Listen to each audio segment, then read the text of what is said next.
Welcome to Subramani. One question which I keep asking and keep looking for is to say, where is the risk in your portfolio?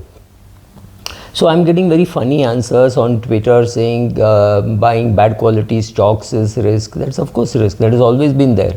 Trying to do something which you don't understand is risk, like what Buffett says. So if you don't understand how to pick stocks, you go and pick stocks, that is risk. If you don't know how to pick up mutual fund schemes and you try to pick up on your own and you don't do a good job and you don't assess whether you're doing a good job, that is risk. So risk can come from various places. Some risks you can't see.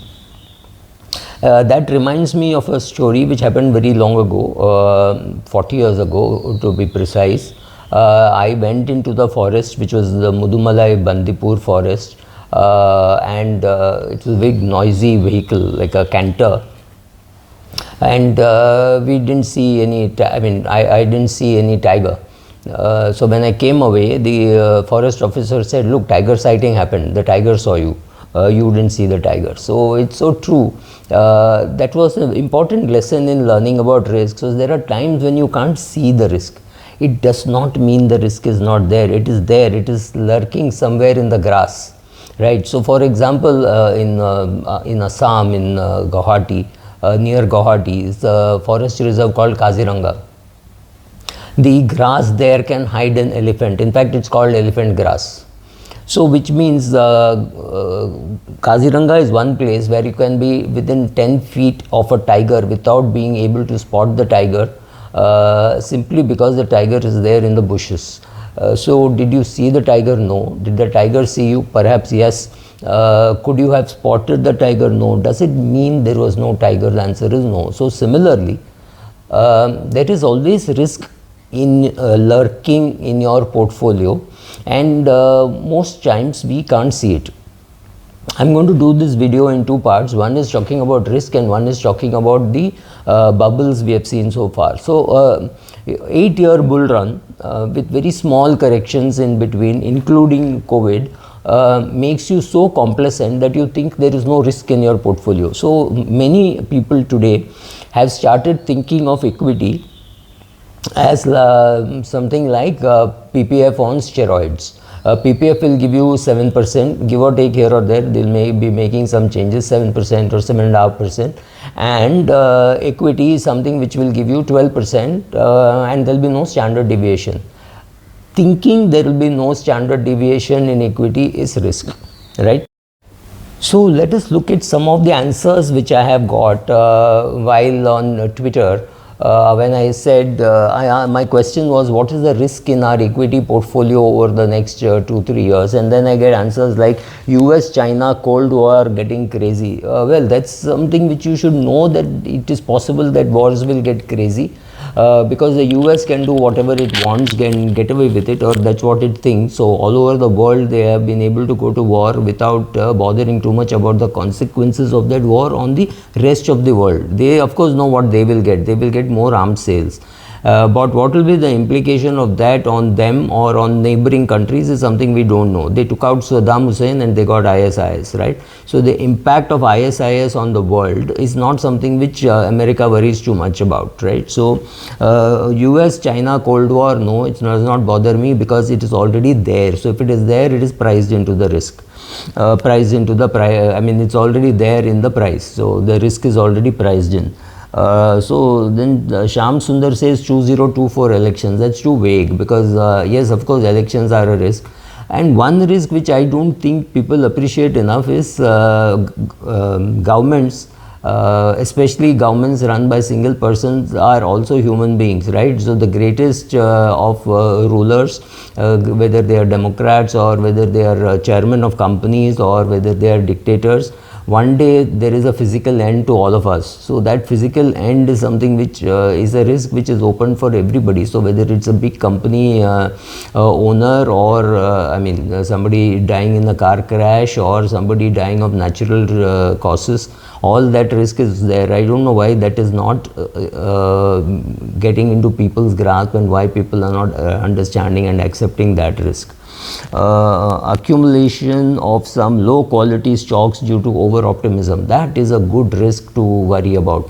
Because what happens is, in a bull run, we all get optimistic, and then we keep buying the share, and at every price we are amazing at rationalizing and saying, oh, it deserves this price because this management is good, because this government is good, because this country is great, or something like that, right? So suddenly we will start discounting also. When Jack Ma disappeared, Chinese markets crashed. But then after some time people say it's okay, only one Jack Ma is missing, so people start buying again. We get complacent to an existing condition very quickly, and we ignore the risk that was there maybe 10 days ago. So one more risk which one viewer says is, or reader on Twitter says is, India choosing to be protectionist and socialist. We have always been there, so I don't think that is a big risk. India is a good market, so in manufacturing in India will always be worthwhile. So you will find lot of international manufacturers coming here, not just because of PLI schemes, but because we are a big market. So that attraction will remain. Portfolio will remain same, overall value can change, that's risk, right? We can go back to socialism, we are already there. 2024 elections, crude prices soaring once again. Yes, of course that risk is there, but that is already known, and prices don't go up overnight. So if crude is at $50, will it go to $150 overnight? No, but it will go from 50, 51, 52. It will be a gradual rise. And when the rise happens, that gets priced in. That's not really so much of a worry. Anything which disrupts global trade, that should not worry India so much. War is not a problem, because wars don't last too long. And even if it lasts long, suddenly you will find the world will try to accumulate that war and build it into the price. Zero idea, anything and everything can go wrong. That's true, but that is not very useful from managing risk point of view. The returns in equity will not be linear, but that if you expect that something is wrong with you, it is not at all about risk. It is about understanding that or even thinking that equity is going to give you a linear return. That is risk. Your thinking is the risk. Your understanding of equity markets is the risk. Your thinking that things can't go wrong in equity is the risk. So today, if you ask me, the risk in 2024 is a completely different set of people coming into power. I mean, we all remember the India Shining story. Can things go that wrong? I have no clue, but I'm just saying every portfolio has to be prepared for this, and I've done videos on how to be prepared for risk rather than say worrying about risk. That doesn't help. So if you think the market can be down for a much longer period, you need to keep more cash in your hand, right? The other thing is, when people are asked for their risk profile, they say, oh, I can take a 30% fall. Please understand what 30% fall in the market means and when will it happen. It is not as though the risk is going to happen today. So when people are asked to fill up a risk profile, they are asked a simple question: how will you react if the market falls 10%, 20%, 30%? When you're sitting in a nice, comfortable office, there is a pretty young girl whom you want to impress, or a pretty young guy whom you want to impress. If you're a female filling up the form, you don't want to admit that you will get scared. Now take a scenario where a 35-year-old boy or a man has taken a big loan, bought a house, and his wife has got pregnant, and she's told that this is going to be a complicated pregnancy, and she will have to have bed rest, which means she can't go for a job even during her pregnancy, and after her pregnancy maybe she'll get 6 months of maternal holiday, but now for 7 months she has to remain unemployed without money, right? So she will be on leave. She's not lost her job, she's on leave, but she will not get a salary for the next 7 months. This is a time when you, trusting the joint salary, have taken a big EMI commitment to buy a house which you don't perhaps need, but you have bought it and you have occupied it and you've spent a fortune on the interiors. Maybe 20% of the cost of the house you've spent on the interiors, which you and I both know is not recoverable.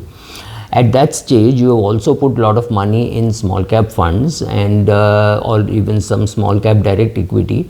And your boss calls you and says, look, your salary is good, you are a very good performer, you are doing very well, however we may have to take a you may have to take a cut in salary because the industry is doing badly, the company is doing badly, or whatever, right? So overall there is going to be a 20 to 30% cut, which I have a choice of reducing the workforce by 30% or giving a 30% cut to people at the senior most level and a 10% or a 15% cut at the junior level, because this will be more significant.